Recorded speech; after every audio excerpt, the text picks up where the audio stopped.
Hello,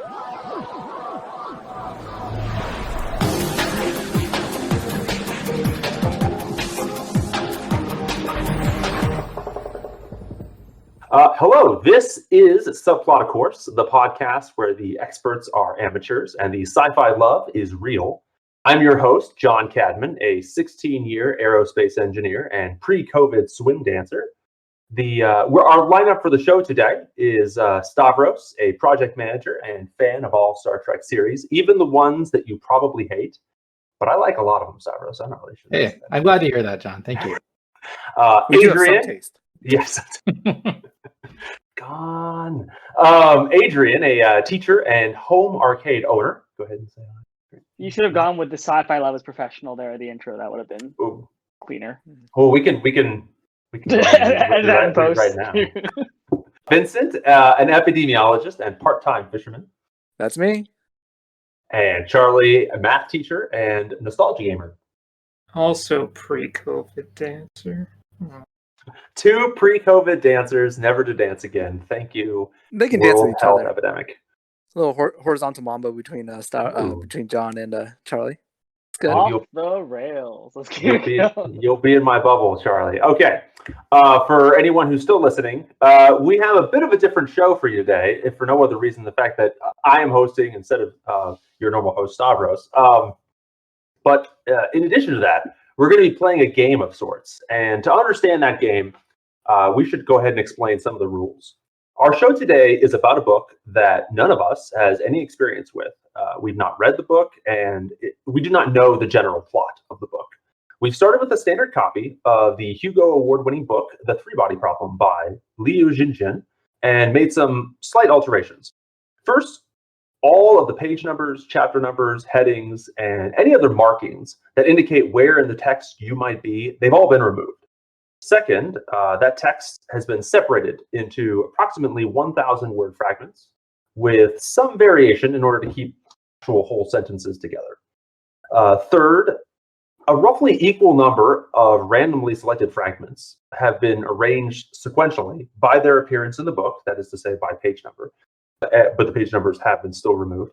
And they've been marked to indicate the start and the end of each fragment. And then we've assigned each of those to the five of us for reading.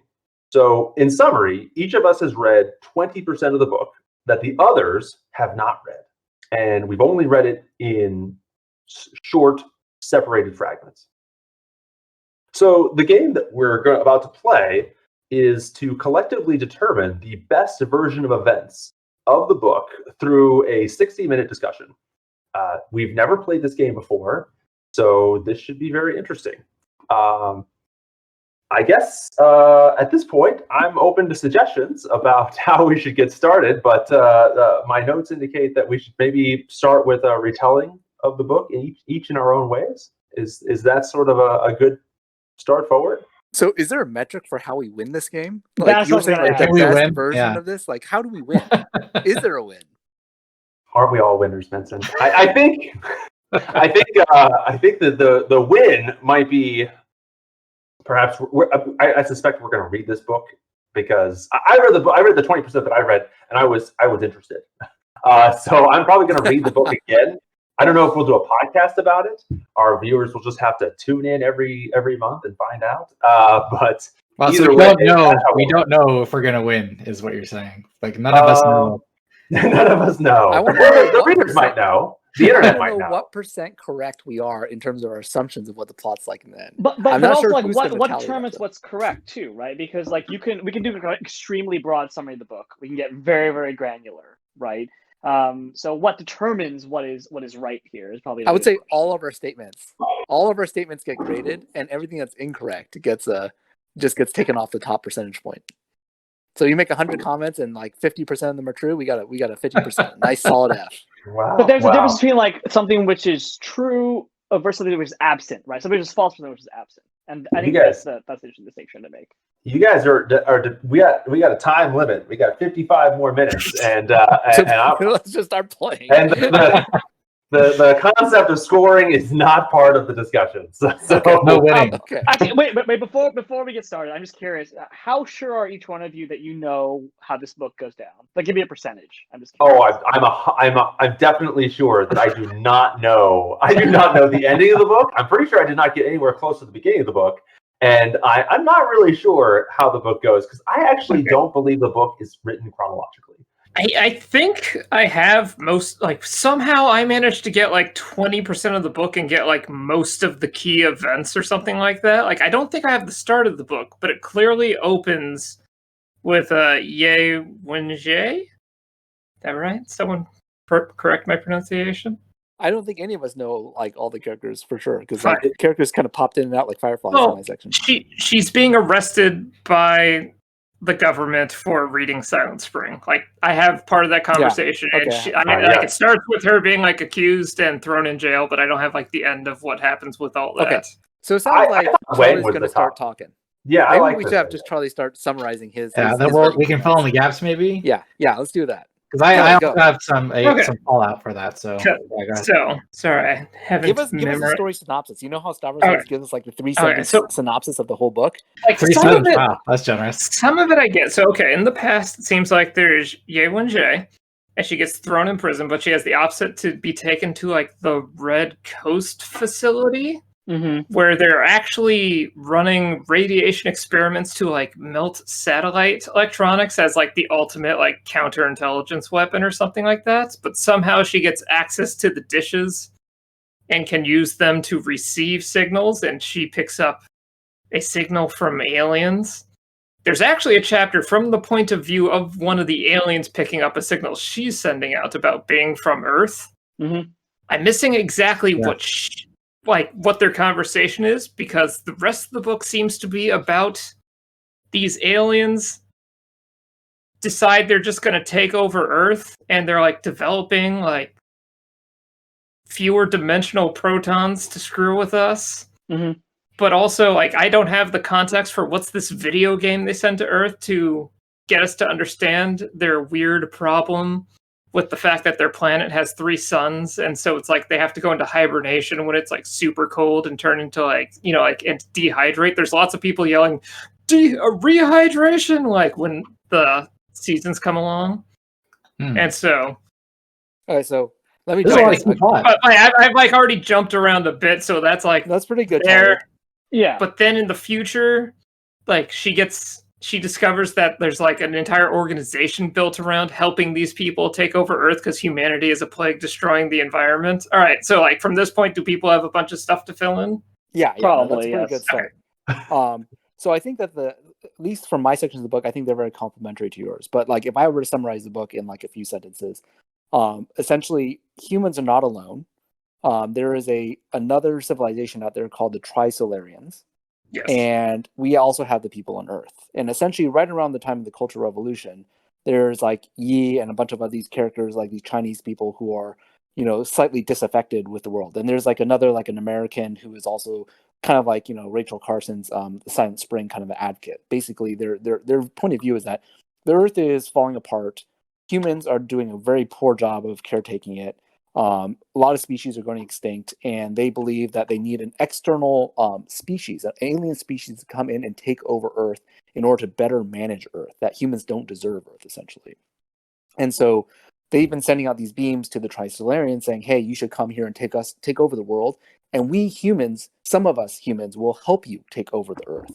And that faction is broken up into like 2 groups, like one group which is more conservative, and one group which is more radical or something like that. Like, I think one group says all humans should die, and the other group is like, you know, we should help the aliens and we should not die or something like that. I didn't get all the details behind the 2 groups. But like the Adventists, the Redemptionists, and then the survivors. Okay. Yeah, because I have a bunch of weird terms. Like, there's a science society in the future section of the book we haven't talked about yet that some guy's trying to infiltrate, but we'll get. And the Trisolarians have beamed essentially a game to the United States, to Earth, which kind of presents, I believe, the problem that the Trisolarians have. So the Trisolarians, like they said in my section of the book at one point, it's like there are these gods, these kind of species from another area, who for some reason cannot save themselves and need someone to save them from the situation that they're in. And I think the situation that they posed in this 3-body game is that like they're looking for other species to be creative and help them solve the problem of their solar system, which is a system which has either 1 sun, 2 suns, or 3 suns at any given time point shining down on their planet. And when there's 2 suns, that means everything is stable and wonderful and civilization can develop. When there are 3 suns, everything gets too hot and then everything desiccates essentially. And then they go into hibernation, essentially waiting for the like 1 sun, 2 sun kind of situation to kind of come back again. And then they reconstitute themselves. So there's some sort of alien species which are able to dehydrate, stay alive for the most part. Some of them, of course. And then any of them who get protected, and then they can rehydrate when things get better. And then they redevelop their whole civilization from scratch. And so they're trying to solve this problem, which might involve taking over a planet like Earth, which has only 1 sun. But essentially, they've been beaming out, like they've been trying to get brains to kind of solve their problem. And that's kind of the essence of the book. I don't know actually how it ends. I don't think I got the final chapter. But just to clarify, it sounds like it is also just like a faction of. Yeah, I got one of the chapters is when the alien receives the signal from Earth, he finds out Earth has only 1 sun, and he's like, "What is this fantastic paradise? This can't like that's amazing!" And so that's how like the community they start talking about it. And I don't have the full details, but I assume there's like some kind of like human stink. Why don't you just take our planet because we're terrible? No, because the government of Trisolar is like really like dedicated to the plan of taking over Earth, right? And so like that's part of why they are very they come down somewhat hard on the person who sends the transmissions to. Yeah, so I just mentioned like there's some factional things going on here on Trisolar, right? Like some people are a little bit freaked out about taking over the planet, but the government is very authoritarian, which definitely mirrors what's going on Earth, right? With all the Cultural Revolution talk and like the concerns over what's going to be happening when an invasion occurs, which is kind of interesting there, right? But like they're very dedicated to the takeover Earth plan and have kind of somewhat given up on the notion of figuring out a solution to the problem for their planets. I forgot the one really important part from my book, which is the existence of sophons, these magical particles. I have the explanation of how they make them and stuff like. Go on. Apparently, I have is like there are only 5 that this group has ever been able to make, and it comes from like particle acceleration. Like if you have a really powerful particle accelerator, you can make a sophon, and somehow the sophons are something that you can bind to your will, or you can control them free willy, and they can essentially like. Make text appear out of like midair. They can do all sorts of magical things, like all the way across the solar system. But like essentially, they use their sophons, like 2 or 3 of their 5, to go fuck with Earth's particle accelerator, so that we can never figure out how to work our sophons, or like figure out that like that we're being messed with. But in my section also, it kind of insinuates that like Earth already knows that we're getting messed around with those sophons. Yeah. So I think there's some factions on Earth that are like, no, the aliens are coming. We got to stop them. So that's because I think. Oh, go Stars. I was gonna say I have like a section about sophons as well, where I think it's the aliens, because anytime they talk about consoles, like the science console said this, I feel like it's the Trisolarans, and they're like messing around with Sophon 1, and the console's like shrink indefinitely. The scientists are like, no, don't do that. But apparently they can shrink, and it's like in Ant-Man when they go subatomic, that you don't want to have them do that, basically. What's kind of weird, by the way, that aliens have a government structure like the ancient Romans, but maybe that's just the word they use. Yeah, isn't that consul and princeps? Like all of those things are. It sounds good. Everything in sci-fi with like galactic empires and stuff like that. Romans, basically. Does it also not bother anyone that in the 3-body problem game, there's like Aristotle, Galileo, and all these philosophers too? Mm-hmm. That was actually that's when I realized I was really fucked up. I just had like, why is Galileo alive in my section of the book? Like, what is going on? Eventually, I figured out, there's some kind of game or something like that. There was like Newton and von Neumann are talking with Emperor Jean. Yeah. I was like, what is? Those are also player characters, by the way, not actually. That's what I figured out at the end, because I have a bunch of chapters about Wang logging in and putting on the haptic suit. and like being super into the game and being invited to infiltrate the group that runs the game. Well, Vince, I thought you were fucking me when you said it's like Ready Player 3, but no, it really is. It really is like Ready Player 3. The three-body problem is the third player Ready Player 3. I'm just not. And they actually have a section where they're like, "We'll never allow you back in the game. We're gonna fry your haptics and stuff like that." He's like, "No." Oh my god. Alternate account. And they're like, "There are no alternate accounts." You can't make a Smurf. No. There's no smurfing for your body. That's so difficult to follow.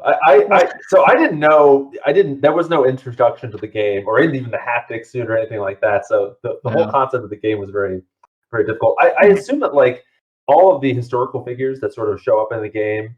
In fact, the game in its entirety, I think, is it's like they. First of all, I did not know that they sent us the game. So my entire time, I thought that we created the game to figure out the three-body problem. So that's what I was wondering. No event there.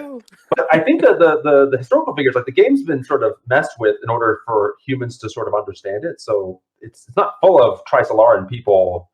It's full of people that we would recognize, but they're stand-ins. They're cutouts, essentially. I assume the people on the boat running the like pro-alien group helped make the game or something like that. But all the players in the game, are they all humans? Or some the players are all humans. Okay. Wait, but before we move on, because we're talking about the Sophons, I had the chapter where they actually developed the Sophons. So what they are, and I'm wondering, like, is he supposedly, like, using the string theory idea?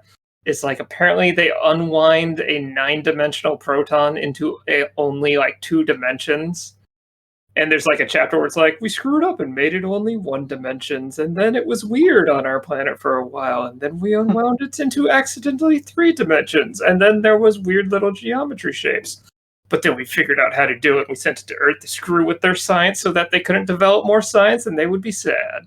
And then we could kill them when we get there because they can't science well. I did have a little bit about like shooting protons, and I was thinking like if you're shooting a proton, and they're like, you know, at one point a character's like, if you shoot a proton from, you know, X light years away to hit us, it's like infinitesimal small odds. And they're like acting it's all dangerous. And I'm like, you know, Charlie would know this. Like, if you shoot a proton at us, like it won't hit it. It probably won't impact anything, even if it does hit the planet, right? Because of all empty space. Molecular physics. I assume it will have enough energy that it will interact electromagnetically and mess with stuff. Okay. That makes sense. But, you know, it's been a while. That was Charlie's point about the Sophons was actually interesting because it did bring it up in my section of the book, which is that, like, what if you discover that the laws of physics that we discovered on Earth were completely untrue in other areas of the universe? Right. And the discussion around that being like, our science is so fucked up that like we actually couldn't exist in other areas of the universe given the science that we have, because we would plan for certain things, and all our ships and stuff like that would blow up or like not make it to their destinations because like the speed of light is actually 5 times faster because the Sophons mess with us and be like, no, I'm gonna figure this stuff out.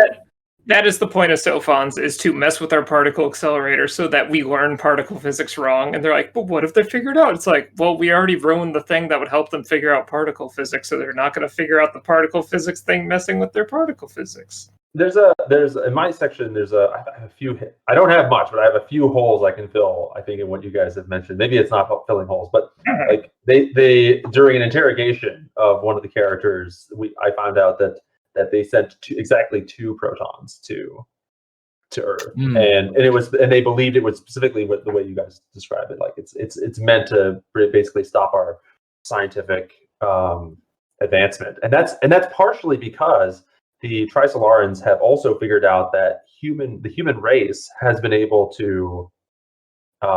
They have enough information about the advancements on Earth to say that we have like exponential scientific growth, essentially, but on Trisolaris they have like almost linear growth. So in order for their 400-year fleet to still be like sufficient to take Earth when they get there, they need to stop us essentially from having any additional breakthroughs. Like that's sort of the. I think the problem is that the Sophons brought a copy of Star Wars back to Trisolaris and like, oh shit, they can make Death Stars. We must fuck with their science now. Makes sense. So let me add something and ask a question. So I have a section where they're testing, I guess, doing some of the proton unfolding, and like apparently this stuff is like extraordinarily dangerous. like they mentioned how like what if you would unfold the proton in 0 dimensions? Oh, we just have a singularity over our planet, we would all die. Like, okay, let's not do that, and we'll have this fixed and really and messed with, right? And then it goes on this extremely long like reflection about how like we're kind of destroying all these little micro universes and civilizations all the time when we do this work, but it's okay because we gotta take care of ourselves. Yeah, it's like actually I think we're always doing that, because like, every time like a proton like bursts or whatever, like then a universe dies that we just don't see. It's very bleak. I have a feeling they described that in one of the sections of my book. They said at one point there's like a bunch of eyeballs that appeared above a planet, and then the eyeballs unfolded and they became a giant eyeball that stared at them, and then became like a reflective disc that was going to like burn a hole through their planet. I have the section just after that. Yes, with they like lots of like the nuclear weapons at the giant disc thing. So was that Trisolaris basically blowing up another planet, or did that happen on Trisolaris? It was like over Trisolaris. The Space Defense Corps had to blow up because apparently they had done something stupid with their. They misfolded everything. Yeah. Oh no. Yeah. So here's my question though. Do any of you have any sections about Judgment Day? That's the one thing I couldn't figure out. It's like that there's some sort of thing that's happening that the Earth response involves a giant ship called Judgment Day. I know that it exists. That's all I know. Oh no, the boat Judgment Day is. Yes. I was talking about how Yi gets invited to like a boat of people who are super into helping the aliens. That's like the base of the pro-alien humans, like the radicals, who are just like, setting it up so that humanity will lose when the aliens arrive. But there is something about like assembling the boat with some kind of material, and like how people are gonna have to die, and it has to be assembled like in the Panama Canal. They're trying to figure out like can the canal like, fit the thing and stuff. So I don't know what happens, but the government wants to get on the boat and figure out what they've gotten from the aliens. Yeah. And they're gonna do it when the boat goes through the Panama Canal. So I don't know how that all goes down. I just know that it's the world government saying that like we this is our only chance and we have to be really careful about how we do this because they'll destroy the information if we don't have. Okay. Yeah. Star Wars and I have that. So Star Wars. Let me start because I think I have the plan that they use. I don't have the execution of what happened. So there's a scientist, either Wang or Yang, who has developed nanomaterials. And basically he said that his nanomaterials are super strong and super thin. Like they're like nanoparticles in terms of length. And basically you make razor wire out of his nanoparticles. And he has a certain supply of it. Like he doesn't have enough to like make a space elevator, but the idea I think was that like you could make a space elevator out of it or something like that. It's like super strong, super thin, and super tensile. So the idea that they were going to do was they were going to put up pylons, string nanoparticles between those pylons, and basically make like a sieve. And so as Judgment Day flies through these strings, it would essentially get shredded into small little bits of like cheese grate. And then they were like, how will we get the data? And he said that the nanoparticles are so sharp that any hard drives or whatever would get cut so cleanly that you could probably just piece them back together and just like super glue them, and everything would be just dandy. And they would get data back from all the hard drives. That was the description of their plan, which was to use the nanomaterials to cut the chip. I didn't get any more story after that. Yeah, so I have where they're actually just watching it, and I think it's Wang like watching the ship in binoculars, and he just like looks and is like, everything seems fine, and then like a dude on the ship deck, like his legs got chopped off, and he's like, I'm not sure. Oh yeah, that's blood. Yeah. Oh yeah. Oh my god. And then like I literally just get the description of like a hole and smoke coming out as the ship like slowly drifts into multiple pieces, and then I get it cut. So I'm not sure what the aftermath is. It sounds like the plan worked. Yeah. So is that back in 1968? Like what? Like the whole Red Coast project? You guys described it briefly. I don't understand the factions at all here. The nanotube stuff happens in quote the present with like the VR haptic suit in the video game, and Wang gets this like message that's this countdown on his life that when he takes photos appears in his photos. Yes, let's talk about this. Yeah, please. I was there when he discovered the photo with the numbers. But what he dies at the end, or he dies based on the photo number, or what? So I have a dude that like random photos appear in his like super nice he has like a photography camera that's still analog, and when he develops the pictures, numbers appear. And then much later in the book, there's a dude that goes to the eye doctor, and he's like, "Hey, eye doctor, why do I see a countdown in my vision?" The doctor's like, "Lol, it's like a stress thing. Don't worry about it." And that's all I know. I just know that there is a countdown, and there's this whole thing where it's like he's developing photos when he takes them and the numbers appear, but he took like pictures with the digital camera and the numbers appears, and then he made his child take pictures and no numbers appears. Oh. So yeah, that's right. Yeah. I had the same thing. Yeah. I just have something freaky about the numbers. I still don't know what the countdown is all about. What's the end? Like, so the end, as far as I can tell, because I have 2 chapters that are like 2 different. Like, one is the starting events and one is the beginning events, are my last 2 sections. Like, the second to last thing I have in my book is what's her name? Ye-Wing Jie watching her father essentially get killed for saying that Big Bang Theory is correct because the Cultural Revolution doesn't like it, and they do a struggle session and essentially just murder him. So that's like the second to last chapter as far as I can tell. And the last chapter is like Wang as a student doing work on the 3-body problem and meeting some woman or something like that. That's the end? That's not the end. So they're both flashbacks as far as I can tell. So if anyone has anything else that comes after that or like actually explicitly tells us what, quote, the end as John wants it is. Yeah, the Trisolarans get to, well, because in my book they're heading the wrong way. Like, the precept gets together with all the other government officials at so on their planet, the simulation has like this giant pendulum, and that's like one of the few things in the actual simulation that actually exists. Yeah, what's the pendulum? So that's a real thing.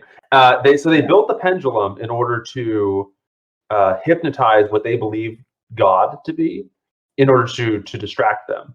But so he gathers, one of the few chapters I have near the end of the book, I think, is that he gathers everyone from the government together and basically says, "Hey, I've got some really great news. It turns out that Earth is only like, it's very close. It's based on our calculations, it's not very far. For some reason, they don't know how far away Earth would be, or the next closest star, or they have a really hard trouble understanding the distances required to get somewhere. But they've somehow sent this fleet out, not knowing how far they were going to have to go. I think they kind of know whereabouts they're going to go.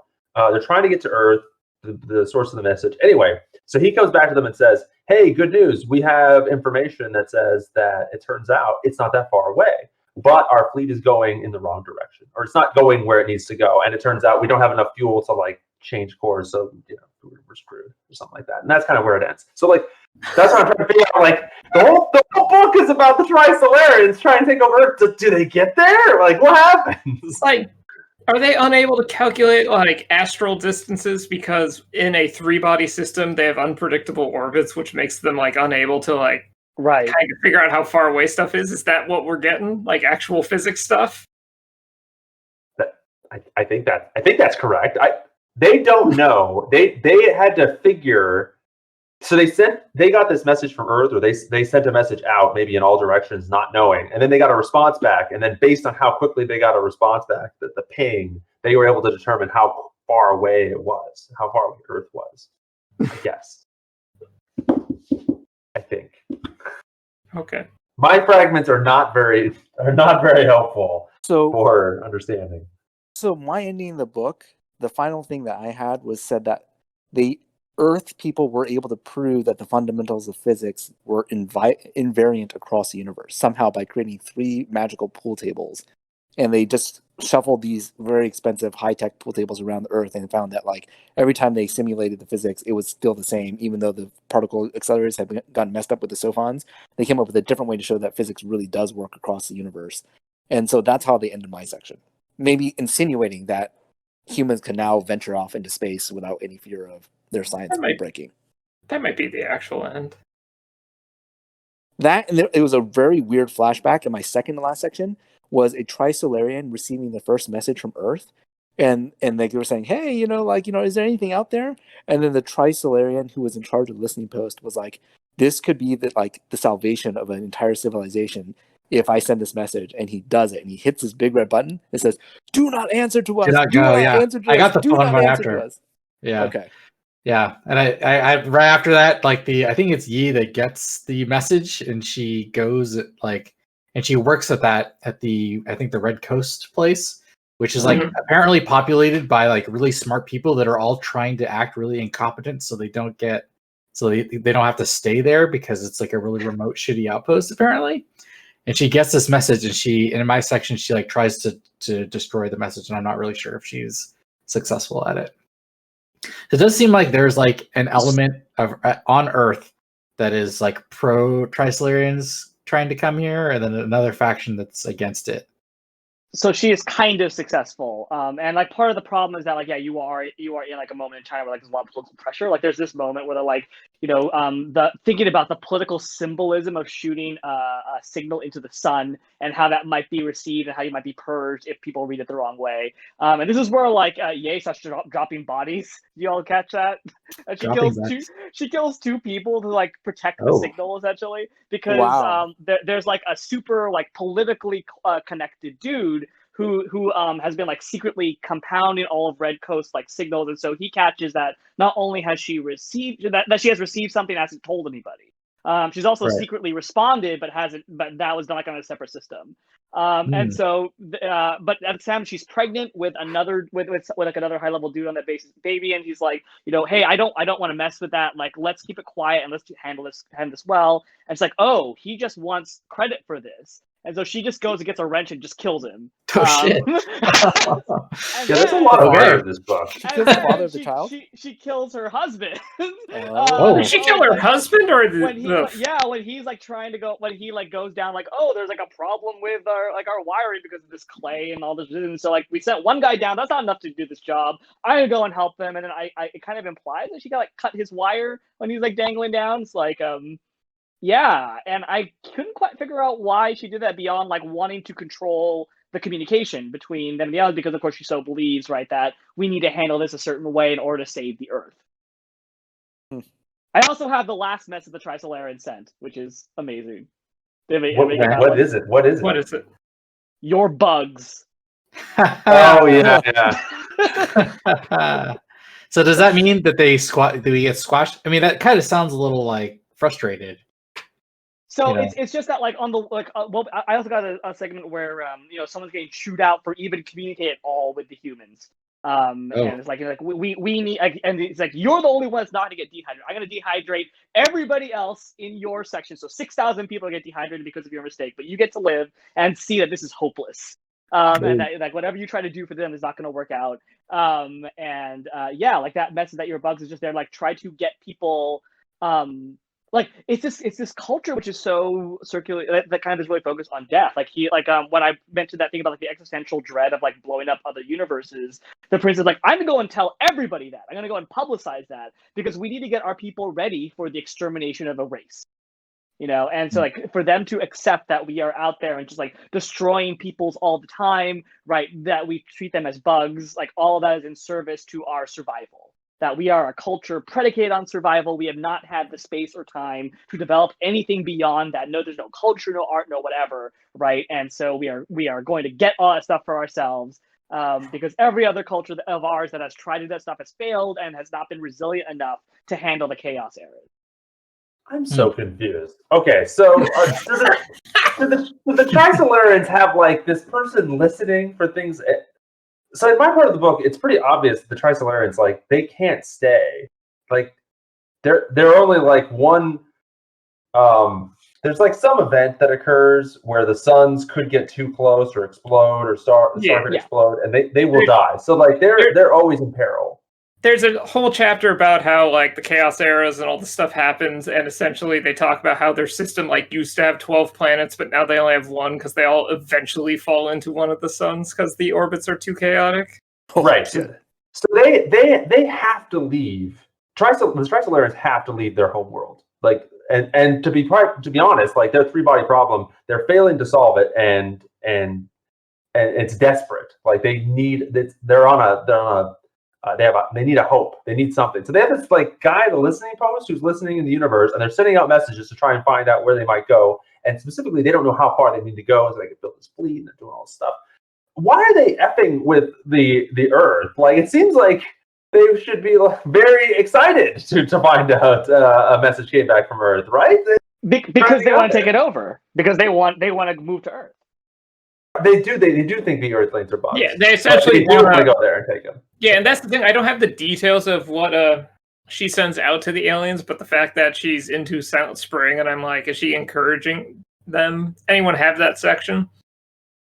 I know when she gets Silent Spring. That's all I know. Okay. Yeah.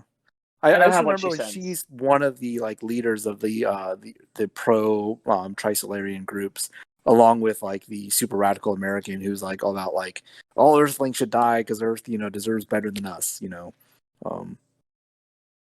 It's kind of a wild way to read Silent Spring, but just to be clear. Yep. I haven't read it, so it's just. Yes. Does anybody? So I have the section on why they were able to make contact with Trisolaris at all. Do you guys have that? Well, you only read 20%, which is mutually exclusive from the rest of us. So if someone else had that section, then your system is broken. There's elements of the book that you can like. I read a section, and you might read the second part of the section, and there are elements that are either repeated or are inferable. Anyway, so the funny thing is, I ironically ended up with both the sections where early in the book you get a section where the alien receives her message, like that she's just blindly sending out. And then later in the book you get almost word for word the exact same description, just some of the technical descriptions of like how the displays work are different, where she receives the message from the aliens as a response and like how the machines decode them for them and all that. But anyway, go on, John.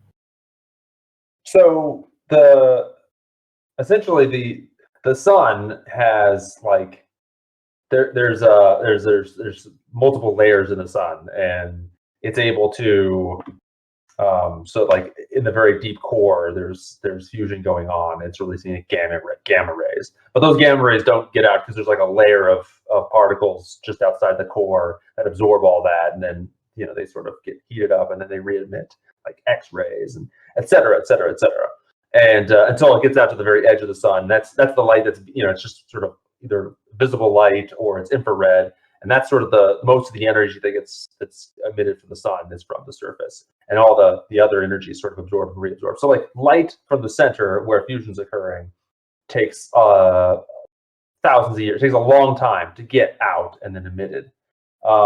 And I guess the concept was that was the initial concept was that was gradual, that was like a continuum from center to the outer edge. And as it turns out, it's not. There are like set bands within the sun whereby at this radius from the core, there is a hard band whereby no frequencies below above a certain threshold are allowed. And those, because they're hard fixed bands, essentially they act like mirrors. So for instance, there is a mirror band at the radio wave frequencies, which apparently the Red Coast was using. So when they beamed a message at the sun, that message went through all the layers on the outer layers until it reached that mirror-like band layer. And then at that band layer, not only does it get reflected in all directions and absorbed and reflected in all directions, but it gets amplified by the power of the sun. Mm-hmm. So that's how Red Coast, just by accident, their high power emitter, which would not be high powered enough in order to reach Trisolaris based on how its distance in the amount of time required. But because of this effect, suddenly they were able to hit the sun with enough power whereby this amplification effect could take place. And it would emit and basically make Earth into like a huge transmitter, and they could send this message. Just makes the sun a transmitter through like resonance or some like science nonsense like that. Yes, basically. Okay. Science nonsense. So Are we arriving at a? We're 40 minutes in. There's 20 minutes remaining. Are we arriving at some? Can we? Is there a way? Does somebody have a semblance of chronologically the story as it progresses? Do we have enough information to put that together? Chronologically, in terms of how the book is written, or chronologically as in like actual time? Because we start the Cultural Revolution if you want that chronology. Well, do you guys? So in my book, I feel like we're bouncing around. Like in certain parts, I'm at Red Coast in 1968. In other parts, I'm like Red Coast is dismantled. In fact, it's not even dismantled. There's nothing left except a plaque. Like it's just grass and a plaque, and it's been completely gone. So we're like clearly in the 80s or 90s. When it's been so, like, I mean, chronologically, like, take us back to the culture. Like, why are we in the Cultural Revolution period at all? Like, what's going on? Is that when the message comes? Is that? No, the Cultural Revolution's like the start of the book where her father dies and then she gets arrested. Yeah, it kind of explains her motivations for being so pro-alien. Yeah. Okay. It's kind of central to the character humans. Essentially, they're terrible. It's also like the start of, as I say, Red Coast, right? Like the apparatus that will allow for the communication to happen. Yeah, as I said, it was meant to be like a weapon against surveillance and electronics and stuff like that in one of my chapters, but it ended up being like this crazy communications thing, as John just explained. Well, actually, I had a very interesting section in the beginning in my book, which is they broke down like a bunch of various sectors that they said, oh, we should invest like the country's resources in, and they will produce great yields. And they're like, they had a section about agriculture. It was like redacted. Like they were like, it's like agriculture, energy, blah blah blah blah. And then finally was like extraterrestrial communication. And like, an interesting yet novel investment, which could yield billions of returns if we were to actually find a alien resource. And like the Americans are ahead of us. We need to increase our funding, because if the Americans talk to them first, then they will obviously rule the earth more quickly than if we find aliens. So like the Chinese apparently got super in on it. So it was very weird. The contact as symbol thing, right? Yeah. I think okay, so I have so many questions. So if Red Coast is who received the message, so they send the message out. I'm not entirely sure what the motivations for sending a message out and towards the sun would be anyway, but message gets sent out, and she gets a response back. That's entirely Yi's initiative. She came up with it. She decided to do it for the purposes of contacting an alien civilization. Yeah, she wanted to find an alien civilization. Yeah. So she was setting up her own little SETI over at Red Coast, and then she had the idea because she had discovered this reflective and amplification nature of the sun. So she sent it out. She actually received a message back. Now, how did these other folks get the message? The people who are on Judgment Day. Are they Red Coast? Is that what happens with Red Coast? Shouldn't she have the message? The American also knows. There are other pro-alien groups which are around the world. I'm not sure if she originated it, but they do describe that when people started espousing the idea that aliens have contacted them, all the governments of the world basically said, oh, it's another hoax thing. It's like everyone always says aliens have contacted them, essentially. So they put them on a low-level terror list. That was until the Trisolarian group started getting actually armed and funded, because they said that at that point major intellectual leaders got into the Trisolarian group because of the three-body problem game. It said the problems being posed in the three-body problem game were so complex and so intellectual that all the low-level poor people could not get into the game and not appreciate it. But the people who had education and scientific background got really interested in the game because they're ooh, they're interesting problems, and I can be like Newton or blah blah blah blah blah in the game. And so they got into it, and that's how major leaders from communist parties and other governments from around the world got super invested in the Trisolaris communication. And for some reason, they were all pro Trisolaris and were yeah, our civilization sucks, come take us over. That was the chronology I got. But I'm just imagining Yi is sitting at Red Coast and she's got headphones on and she gets the message back that, don't answer this message or don't respond or something. I'm guessing she gets the message, but a bunch of other people get the message back as well. Okay. So she's not the only one who receives it. I got it. Yeah, even though she's the one that sent out the original message that the Trisolarans received. Mm-hmm. Because when she sends her message, she was like, she asked one of her friends to say, "Oh, did you receive the message from one of our listening posts further out in the solar system?" And the person's like, "Oh, I didn't hear it yet." And then at that point in my chapter, it says, then the wave got broadcasted past Jupiter and everyone heard it or something like that. So like, I think her attempt to communicate did get detected by like other civilizations on Earth, or other like countries on Earth. And I think that from that point on, like all communication with Trisolarians, you can't really limit it to just Yi at that point. I think it goes to all of humanity. So does anybody have any idea? The game was sent by.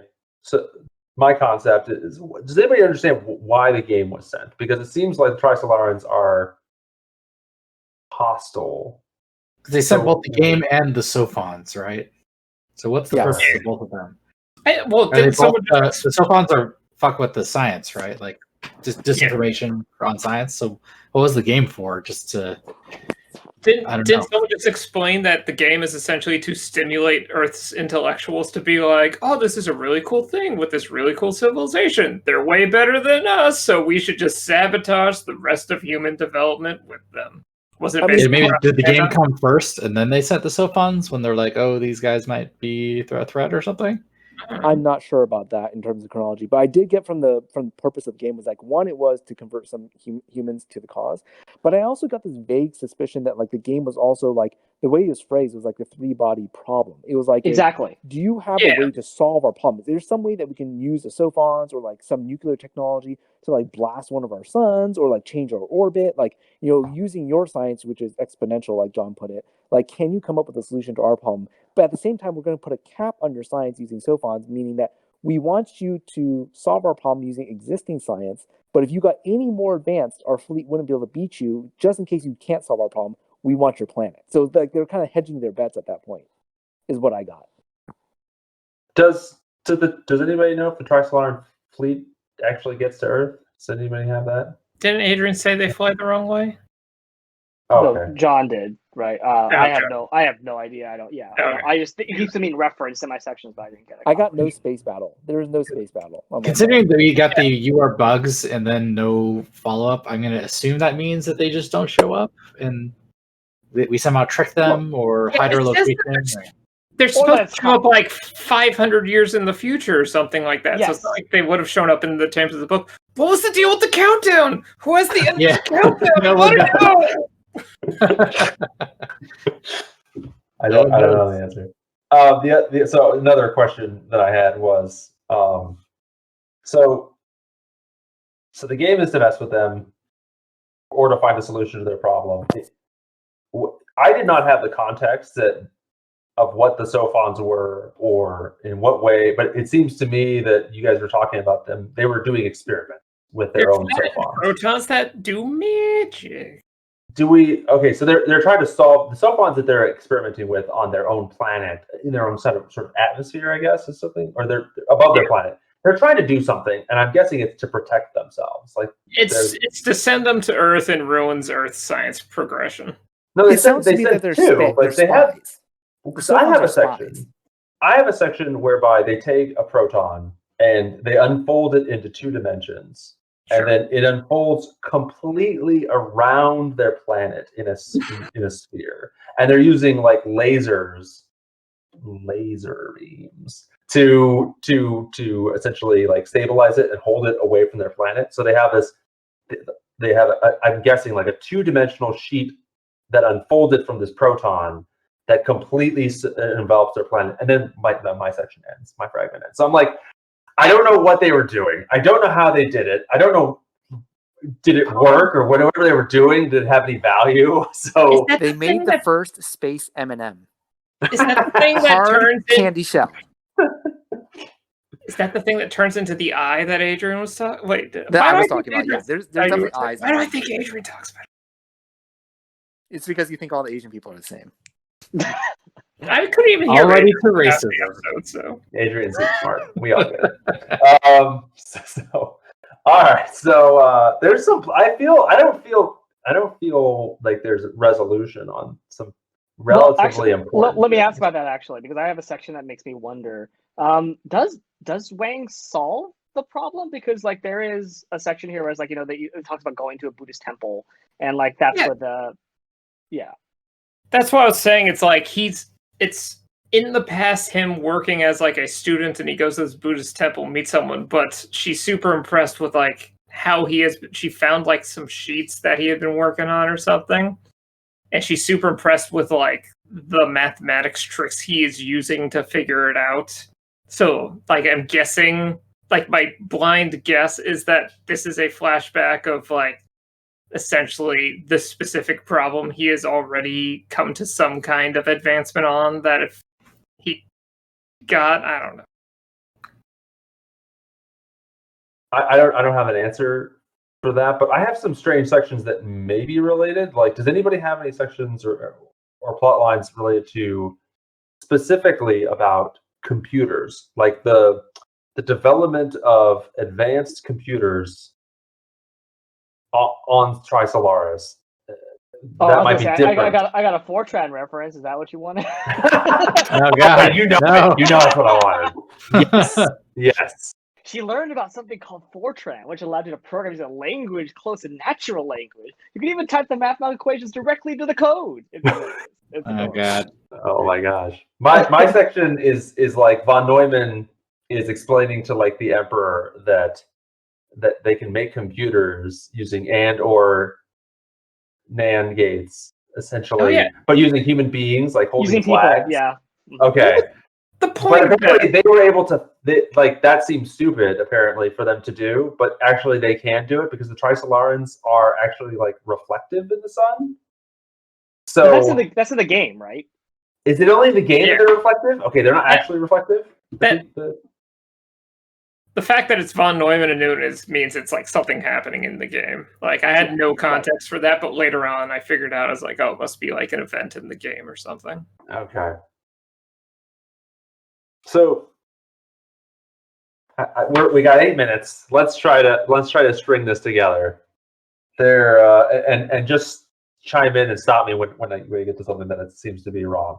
Yeah, summarize this, John. Do it. All right. So we're in the Cultural Revolution. A lady, her father is brutally killed. She has resentment against humankind.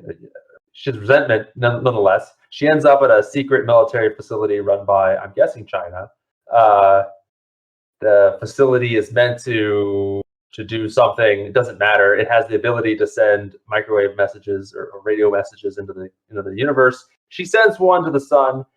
It gets amplified. This other race that is in peril of dying by living within this like strange 3-star system hears the message. They respond back. They commit themselves to taking over the Earth, and by halting Earth's progress by sending 2 protons or sophons, I guess, to mess with Earth and stop their progress, but also to see if they can get help using this simulation game, which also gets Earthlings to split up into factions. Some of them wanting, because of their poor treatment, I guess, of the planet, and basically like a non-belief that humans should be stewards of Earth, have joined the cause, essentially, either to solve the 3-body problem or they want aliens to come and actually take Earth from them. And that's not the only faction. There are the factions that don't want that to occur. There's strife around that. And then apparently there's some folks who are seeing countdowns, which appear to be the end of their own lives. Maybe when the fleet arrives, nobody knows. And did I miss anything huge here? And then eventually we find out that the Trisolarans,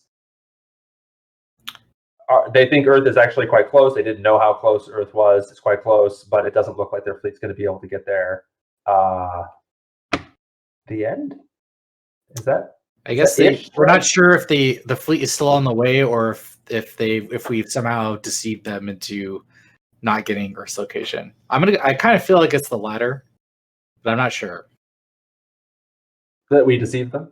Yeah, like we have somehow kept the location a secret or made ourselves not valuable to them somehow. Oh, interesting. That's an interesting thought, because we figured guess. out a way to beat their anti-development strategy, essentially. Right. That's my guess. Did we send a message to Trisolars to that effect? So like throw them off, essentially? They thought they were going the right direction and they're not going the right direction, and now they're kind of screwed? Or... This is a book in a series, so it's entirely possible that this is just not resolved. Oh. I didn't know. Series books. They're the worst. Okay. Interesting. All right. Did my extremely poor but brief summary capture what you think is the shortest retelling of the book? Sounds about right to me. Yeah. I think we did a good job. Should we read it and reconvene and find out what actually happened? That'll have to be for another episode. So I want to, thank all of you guys. Were really fun doing this with. By the way, you did it much better than I thought we would. So I was very concerned. This turned out really well. So I guess we'll close out the episode. If anybody, we don't. For all of our listeners, all the thousands of you out there, we appreciate the fan mail and the Twitter, the Twitter bumps. Thank you so much. But we do not have a book lined up yet for the next episode. But that does not mean that there will not be a future episode coming up next month. So keep peeled to our current podcast list, and we want to thank all of you, and I want to thank everyone on this podcast. Thank you guys so much for doing this. This was a lot of fun. We will be back. We will be back at some point. Sorry, I ruined the episode. Goodbye, Charlie. Goodbye, all. I think I actually know the countdown thing. Hold on. Wait. We have 3 minutes left. Go. I think it has something to do with like when Wang is doing his like scientific work. Like I have a section where like just disappears when he stops doing his work. So it is unsatisfying, but it's, I don't know, like maybe it's like that thing about like the soap opera trying to retard product. I wonder if that's the same thing going on here. That it's just like a way to keep people from doing the scientific work that's going to advance humans in the right ways or the wrong ways, I guess. Oh, interesting. Like it turns off when he stops working on it. Yeah, like he figures in one of my sections, he kind of figures like once like equipment gets shut down, like the numbers like disappear from his vision. He's not the only one working. I've already seen the numbers, right? And it seems to have something to do with like the people who see it. It has something to do with cosmic background radiation, because that's where he goes to research after that moment. But yeah, it seems to be some kind of like a threat or like a, I don't know, something to keep him from working. Psychological warfare from the Trisolarans. Like if you can see the timer until you die, that's pretty messed up, right? Like that'll keep you from working. I don't know how they figured that out. How you just see a countdown timer. Yeah, I don't know. They can fold protons. Who knows? All right. Well, I hope you read this book. Second ending. Thank you all again for doing this with us, and everybody can say goodbye. We'll see you soon. Goodbye. Goodbye. Bye. For now.